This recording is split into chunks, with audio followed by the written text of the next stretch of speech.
definitely at initial stage, at least 10% should be your marketing budget. Why 10%? But 10% may sound a little more, but because at an early stage your revenue is less, so when you put a little more money in brand building and advertising to increase the footfall, who at some point can be throughout your direct sales could be converting to good customers. So initially about 10% in marketing revenue puts you in the sweet spot where you are in front of customers. Welcome to the Market and Grow Show. I'm your host, Aziz Islam. This is the show where we introduce you small businesses who have made innovative changes during challenging times. Listen on to discover their stories, celebrate their efforts, and hear their advice on how to thrive as a small enterprise in the digital age.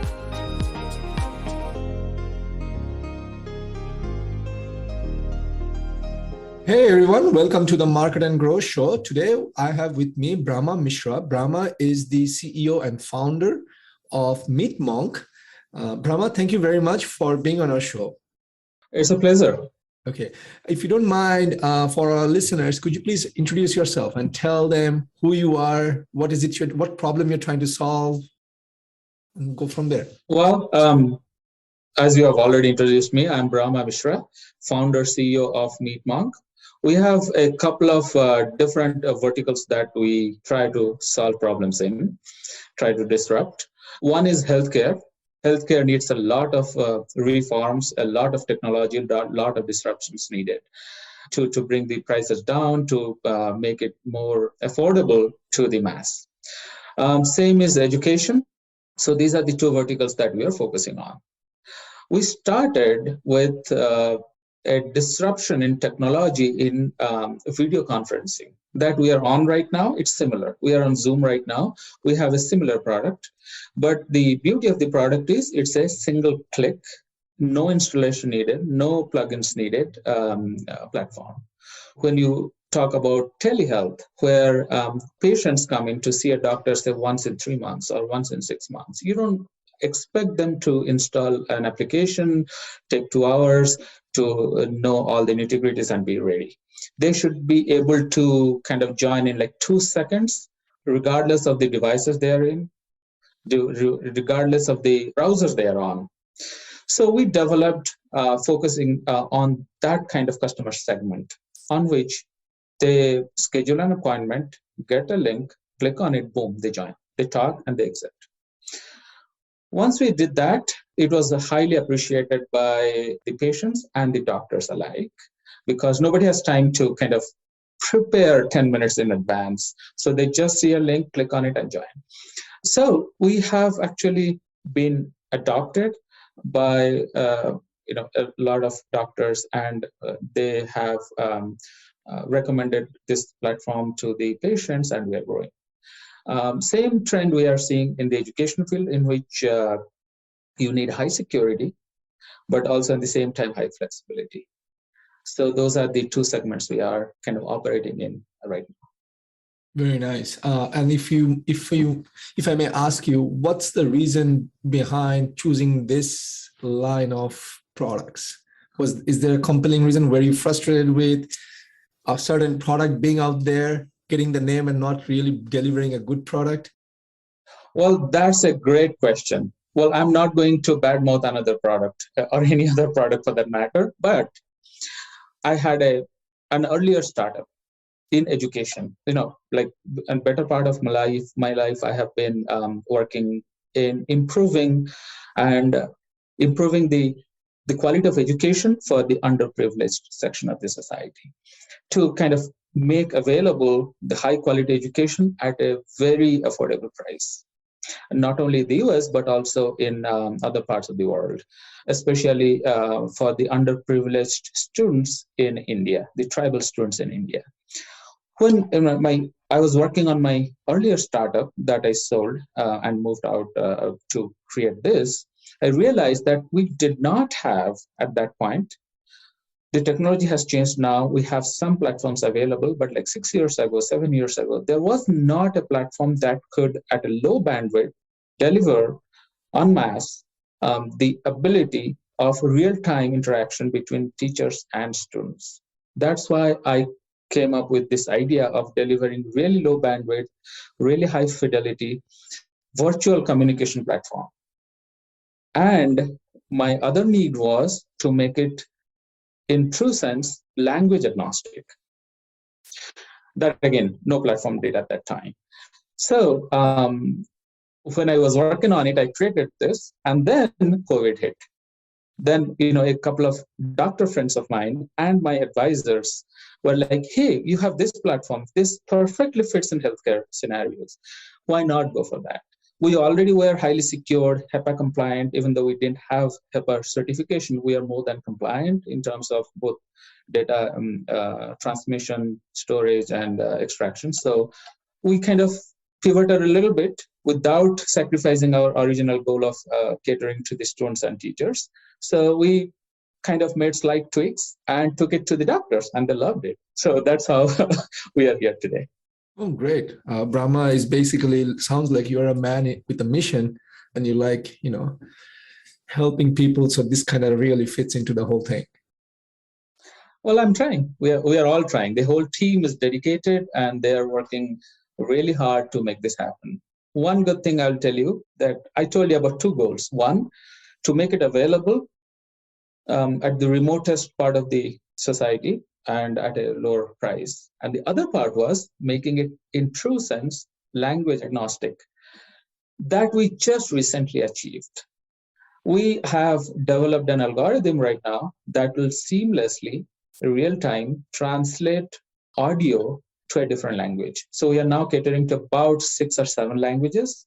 So for example, say you are a doctor speaking only Spanish, Espanol. On the other side, we have a patient from Vietnam, speaking Vietnamese. Now, what happens? You have to bring in a translator, human translator, which is one, expensive. Number two, there could be a potential privacy concerns because I am discussing my personal, medical needs in presence of a third person.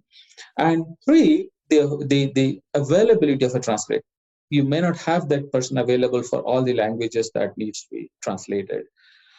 What we offer is, at a very, very affordable cost, real-time translation seamlessly. So you speak, I hear in my language, I speak, you hear in your language. On top of that, the transcription is available real-time. The moment the consultation is over, you click on a button and you see English and your language that you speak as a doctor. And I see in English and my language that I speak as a patient, the whole transcript. So we just created the technology and we are patenting it, of course. We are just rolling it out to a couple of our existing customers, and we are extremely excited about it for making my two goals come true, both making it affordable and language agnostic. All I can tell you is, Brahma, I'm so happy that you agreed to be on this podcast because this is amazing. And, oftentimes people think low bandwidth is something, developing country or underdeveloped countries. But even here in the States, I've seen people who are even in Colorado. I have a friend who lives up in the mountains and they don't get good internet. Yeah, that's why Tesla has this, or Starlink, right? Starlinks are so popular in the US because there are areas where we don't have high bandwidth, fast bandwidth, and we take it for granted. So I'm glad you are on this journey because it's really going to solve big problems. And especially as we're talking about the language agnostic translation, I was getting goosebumps because imagine, the doors, people are going to have access to healthcare without having to worry who is going to come to the doctors with me. Exactly. I would be really annoyed, when I see somebody listening into my conversation, listening into my healthcare needs, and talking to the doctor on my behalf, because I don't know what he or she is talking to, and I wouldn't be feeling comfortable, and that's why I want to bring this in where where patients and doctors feel comfortable discussing their deepest healthcare secrets and information. At the same time, it will be very easy on their pockets. Okay.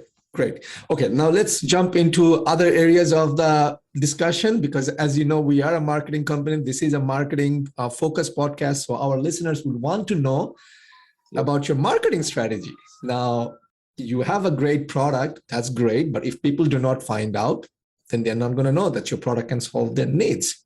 With that, what's your main strategy for customer acquisition? How are you getting your name out there in addition to, word of mouth, or even if you do word of mouth, how are you getting it done?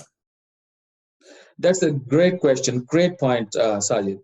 No product sells for itself. You have to actually put the product in front of the customers. And in order to do that, there are, myriad of ways, a lot proven ways and some unproven, unpaved path that you take. We are a B2B company. So and early stage, of course. So our main focus has been on in sales, direct sales, and word of mouth. So I have done a lot of founder sales. My advisors kind of have reached out and spread the word of mouth, and then we have closed our sales to our customers. And then we heavily focus on customer satisfaction so that we get their word of mouth. And always a customer's word of mouth has more value than the company's own advertising. However, we have realized that in order to grow, have an explosive growth, just founder sales won't cut it. And you have to have branding as well as robust sales in place. We are working towards it. We have a sales team forming up, and they're doing their sales. At the same time, we have been focusing on 3 areas of brand building, 3 social networks, if you will. Google, both organic as well as pay-per-click, then Google advertising. Then we are doing LinkedIn, because these are professional decision makers in B2B sales scenario. So LinkedIn is kind of widely accepted among professionals. Then the third one is, as you know, pictures speak 1,000 words, and videos, are like 1,000 pictures at the same time. So YouTube, that's kind of the natural choice in which we have tons of YouTube videos, both free and also advertise. That way, we put our brand in front of the potential customers. Okay, great. So a couple of things, and I want to ask you, and if it's okay for me to ask, what percentage of your revenue or budget are you allocating towards marketing? I'm not going to ask you the exact number, so I'm just asking you for percentage. That's good. I mean, I'm okay. I'm comfortable disclosing that. Again, I would say roughly between 10 to 12%. Okay. And for other founders and business owners listening to this podcast, what's your advice to them? Is this a rule of thumb? Did you do is this just like a gut feeling I'm going to go with it? Or did you get advisors telling you, hey, go with 10 to 12%? Yes. So we have done a couple of things. We started kind of lowballing a little bit and then went up, kind of. We were testing out to see how the conversions would be, how people would come into, how the footfall would be. That's more like with an empirical results that we have come to this 10 to 12%. And also we have a couple of advisors who have run such businesses in past. They have successfully exited their businesses. So they advertise, they help us, saying their advice has been that at least initial stage, and going forward maybe, but definitely at initial stage, at least 10% should be your marketing budget. Why 10%? But 10% may sound a little more, but because at an early stage your revenue is less, so when you put a little more money in brand building and advertising to increase the footfall, who at some point can be throughout your direct sales could be converting to actual good sales, good customers. So initially about 10% in marketing revenue puts you in the sweet spot where you are in front of customers, if that makes sense. Absolutely. And I love it. I mean, this is exactly what I wanted you to share with our listeners, because they will benefit from it. Because I think starting off, a lot of businesses make this mistake of, hey, I'm just starting off, I'm going to spend 5%, or I'm going to be cheap and I'm going to just do it organically. People do. We are a startup. Let's just duct tape it and do duct tape marketing. But I'm glad that you went with the higher number. Right. I mean, the temptation was always there that I would rather spend this budget on product development than on marketing and sales.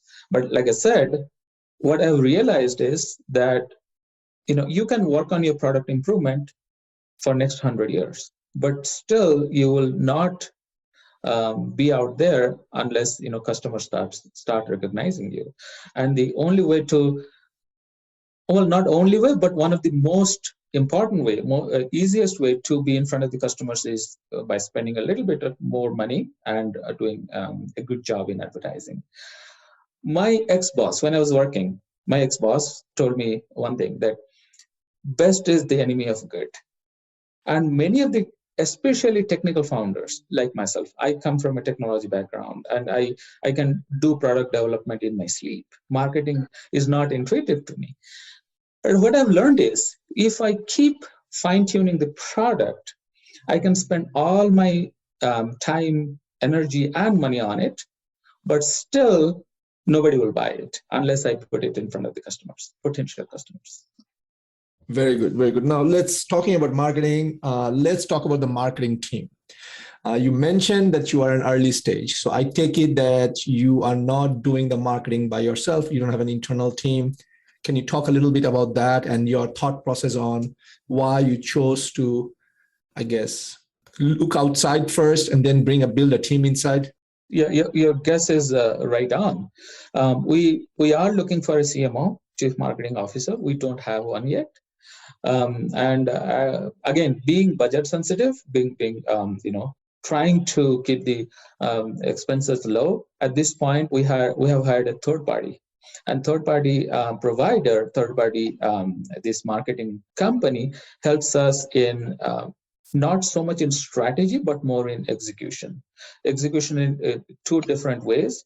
They do the organic, like SEO part of it, and also the advertising part. So they kind of take care of both the sides. They have both the sides of the houses, internal to them. So for us, it makes it easier because they come with probably 20 years of experience in doing that. So they know better than we do in terms of how to exactly execute. Number two, they're cost effective because we don't hire them full time on our payroll. And number three, they're accountable to us in terms of performance. I just track the parameters and see, okay, they're doing well, and I see what I need to see every month, and that works out for us at this point. Probably next year, early 2020, late 22 or early 2023, we'll be hiring a CMO and kind of taking it in-house. At that point, I expect to kind of allocate more budget to marketing and take it forward. But at this point, this third-party company is doing really well. This advertising company is doing really well for us. Okay, great. So what I wanted to ask you is, for any business owner who's listening to the show and is wondering, how do I pick a good agency? How do I pick a good third party? What advice would you give them? Well, every business scenario is different. And what I can tell you what I did, and maybe they can take a leaf from my book. What I have done is I reached out to my friends and acquaintances that are running businesses in different domains, different verticals, and asked for references. Then I reached out to those references and asked for their case studies, their success stories, and talked to them, and then finalized on one. And then I kind of signed a contract for 3 months to see their performance, how they're actually delivering on what they're promising to deliver. And then these guys that are providing us this service, they did very well. And so I decided to continue with them. So I think the two key points are taking references from other business owners that have done that, and because that's a success story right there. And number two, asking, talking to them, feeling that that connection with that company, because they may be successful for another, but they may not be successful for you. Having that interpersonal relationship, they understand you, they understand your vision, which is important, they understand your goal, and then work with you. Very nice. Now, you mentioned, they've taken everything off of execution off of your plate. So does that mean that, you touched on YouTube? So they're creating YouTube videos for you, they're creating organic content, and they're running Google Ads as well. Well, that's a good point. They create some content, and then we have designers in-house who create the other content. So, for example, we created a nice interview video having interviews with our students, teachers, and school principals and directors on the education side of our platform, for which, of course, they would not be doing a good job because these are real students and parents and teachers. So we created this video for ourselves, and then we shared the video for them to advertise. So these kind of things we create in-house, but there are some other like generic videos that are the other digital contents that we entrust them to create for us. Cool. So what are your biggest challenges or pain points for your company at this time? Well, probably it's true for all the early stage startups, and that is to manage that tight rope walk on balancing revenue, budget, profitability, making sure your growth plan is supported well enough by funding as well as customer acquisition, because there's a big trade-off. You have to balance. It's a very tough balancing act. How much spend is too much? How much is too much in terms of marketing spend, and how much is too much in terms of your R&D, your innovation, and all that. So that has been a big balancing act, and the pain point at this point is, of course, acquiring new customers. Well, I would say it's a good pain to have. So expansion is always a pain. Acquiring customers, catering to their needs, having wonderful customer satisfaction is always tough to achieve. But again, this is a good pain to have. Very nice. I don't know if that's what you're looking for, or did I answer your question correctly? No, absolutely. You touched on, again, I don't want you to open the kimono and then go everything. Oh my God, the world is on fire, which in an entrepreneurial life, in a business life, that happens. Like things happen, ups and downs happen. But at a minimum, I wanted to hear what are some of the challenges you have right now. And you touched on, something I think everyone can connect to, because we all have to walk on that tightrope. We have to figure out, it's a balancing act, right? Even if you go to $1 billion company, they're still trying to figure out, where do we spend, where do we not spend, allocating budgets, things like that. Also, if I had infinite budget, I would probably put 2,000 people on innovation, have product that nobody can compete with. But we achieved that. We can't do everything. So we took one part, which is like language translation, seamless translation that nobody has done real time with transcription. We did that. We spent some money, but we saw there's a lot of ROI on it, very good ROI on it. And then the rest we've spent on our human resources, our advertising. And also, like I said, it's a real tight rope walk, but we are trying to do as best as we can. But I feel like, I think you chose the right priority, if you ask me. Again, I'm not an expert on this topic, but just listening to the solution about the real-time transcription, or real-time, even a language agnostic translation and transcription, it's amazing. Yes, I don't think anyone has done it. Who knows? Maybe you will get some unsolicited offers as well, but I'm not going to go there right now. Well, let's see how it goes. Well, there is another part to it. We do have Google Translation. We do have that part kind of existing. What is not there is kind of having that seamless translation and recognizing the sentence breaks with use of AI and ML, artificial intelligence and machine learning, kind of delivering close to real life speech. Meaning, if I say, how are you? In Spanish, say, you translate to ¿Cómo estás? I don't know Spanish that well, but I know one or two sentences. I could be, saying wrong, but say ¿Cómo estás? Right. But then you pause and you say another sentence. But when you continuously speak a paragraph, how does the machine interpret it, understand it, and translate to a different language? Not only translation in voice, but also in script. So those are the things that are kind of not entirely out there. So that's what we have tried to do. Okay, very nice. One last question before we sign off, and I really want you to kind of share your advice.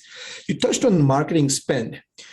Of the 10% that you have allocated towards marketing, what percentage of that 10% is actually overhead, and others are like actually creating content and creating ads that goes directly into the market? Have you ever looked into that? How do you split that up? Well, I would say the 10 or 12% that we spend includes both the delivery, which is actual advertisement, and the creation of the content by third party. I would say at this point, 30-70 could be like a rough ballpark figure, 30% in creation, 70% in actual advertising. Okay, cool. And but there are also some contents created in-house, like I said, and those are kind of observed outside of those, that 10-12% budget. That I've not really looked into how much that makes up to. Right, and again, that's your team building it, and again, you have probably the domain knowledge. So the one, domain knowledge, and then number two is going to actual customers and getting their feedback, which is kind of more authentic to make it more genuine. So we do that, which third party content providers cannot do, of course, because they don't know our customers and they cannot get their interviews. But that's more like our in-house fixed cost. Cool. So Brahma, we are at the closing segment of our podcast, our show. So if anyone is interested and wants to follow you, how can they find you? I am on LinkedIn. And also, if anybody wants, they can reach out directly to me on my email, which is Brahma, BRAHMA .Mishra, my last name, MISHRA, @meetmonk.com. I would be really glad to connect with other like-minded people, other entrepreneurs, other people that are dreaming to be entrepreneurs someday, because I have been through that stage. I know it takes a lot of effort, a lot of sacrifice, both on a professional and a personal level. Your family has to adjust. There are so many things going on there. So I would love to be of any help I can. Thank you so much, Brahma, for taking the time to talk to us today. Again, what we will do is we'll make sure we put the link to your LinkedIn profile. I'm not sure about email address, because I think you will end up getting a lot of spam as well, unless you love spam. Nobody does. Okay, but I will definitely put a link for our listeners to follow you on LinkedIn, and then they can take it from there. Thank you very much for making the time to be on the show today. Thank you, Sajid, for the opportunity to speak on your wonderful channel, on your podcast channel. It's been a pleasure. Thank you for real nice probing questions, and it was a pleasure answering your questions. And I really look forward to seeing it on YouTube and wherever you put. But again, thank you so much for having me on your channel. Oh, you're welcome. Thank you for tuning into the Market and Grow Show. It was a pleasure to serve you all and share the story of a resilient small business. Hit the subscribe button so that you'd receive a notification every time we release a new episode.